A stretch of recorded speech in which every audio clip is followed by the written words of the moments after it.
حي على الفلاح. Sometimes we get attached, no matter who it is, even if it's another person. We all get attached, right? We are attached to who? Our parents, our spouses, our children to begin with, our family members, our brothers and sisters perhaps, and then what else? Then materialistic items, our cars, our watches, our money. What else? Our houses, our accessories, our perfumes, our phones. Attached to the degree that something happened to my phone and I'm just dead. No man, come on, it's just a phone. To you it's just a phone. It took me 1 year of a salary to buy this phone. Big deal. My car, scratched. What's it? Oh, it's one of the latest vehicles costing 100 grand. MashaAllah. 100 grand, that's okay. It was bound to get scratched. Yes, the attachment is human, but I'm saying not to the degree where if you lost it, it would disconnect you from Allah, or it would shake you so much. More than anything, attachment to human beings is something that another human cannot avoid, especially when they're connected to you by blood or by marriage, or the goodness of the person. You are attached to them. Maybe they benefited you with knowledge or with something. They were a colleague of yours for the last 30 years. There definitely is a good attachment, but not to the degree where if you lost them, you lose Allah in the process. No way, no chance. In fact, if you lose them, it should bring you closer to Allah. The initial huge shock or news of the loss will sway you for a few days. Hence, you have a few days, 2-3 days, when you collect yourself again. What are you taught to do? Turn to Allah. Don't say any bad words. Inna lillahi wa inna ilayhi raji'un. Cry if need be. It will help you. It's not prohibited to cry. Shed tears. It's okay. It's healthy. It's therapeutic. Shed tears. But not tears of questioning Allah, because that happens to anyone and everyone. You're not the first person and you will not be the last person. So my brothers and sisters, deal with loss by drawing yourself closer to Allah. That's the only way you will ever be able to deal with your loss. There is no other way. No other way. All the other methods are temporary. But when you draw yourself closer to Allah, I started off by saying it is a long-term commitment. That's what it is.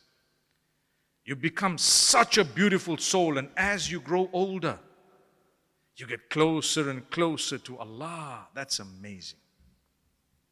If a person's getting older and distant from Allah, that's very sad. But if a person's getting older and closer to Allah, good news. Good news to them.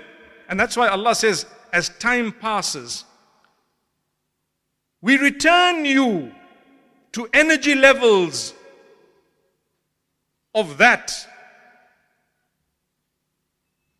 of a child, and even less. Allah says the weakness in the beginning of your life and right at the end, if you were given a long stretch of life, is similar. In fact, the last one is worse because you've grown in size. That's why Allah says ضعف وشيبة. In the Quran, He says two things. He says, we've created you in weakness, then we give you strength. You get to a peak, and after that, you will feel yourself come down the mountain. No chance. You have to. What have you clocked? What have I clocked, for example? 50. If you've clocked 50, mashallah, you start going downhill, you can feel.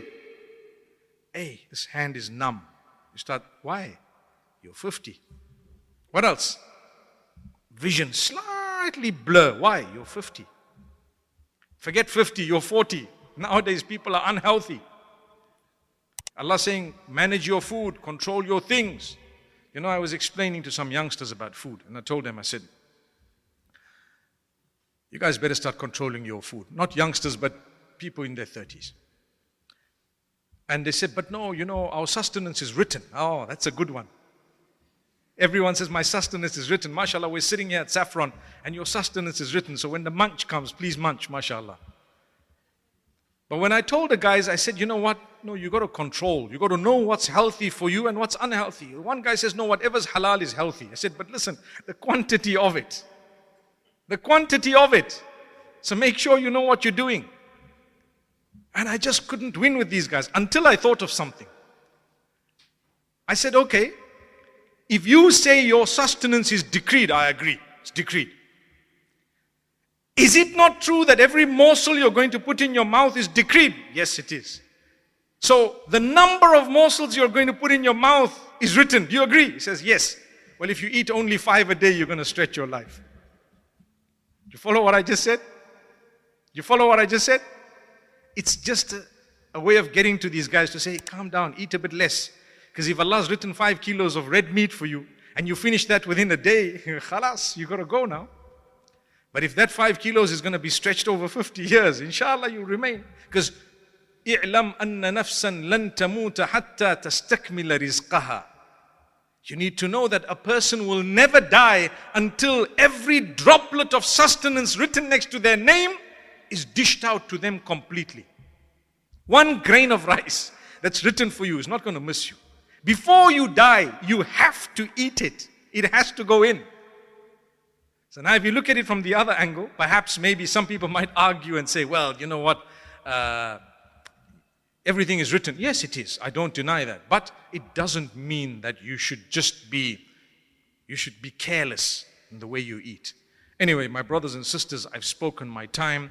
I pray that Allah Almighty grant us goodness. I hope and pray that the day we are tested with sadness, we can navigate through it by developing a beautiful relationship with Allah. That was the theme of this evening. Sadness has come to me, it has come to you, it will come to me, perhaps in a greater way, it will come to you in a greater way. You're a human, you're allowed to feel sad. But what to do when you're sad and how to navigate through it, that's what we spoke about this evening. May Allah Almighty help us to become closer to Him. It is only with prayer and it is only with patience that Allah Almighty will open your doors and alleviate the sadness. So remember, bear patience upon what has befallen you. Think of the positives while you're in the negative. Allah took one thing away from you. Think about how many thousands of things Allah has actually given you. And we know some things we say not replaceable, but Allah will replace it with something better in the hereafter. When you see the reward of your sabr, inshallah, you won't be let down.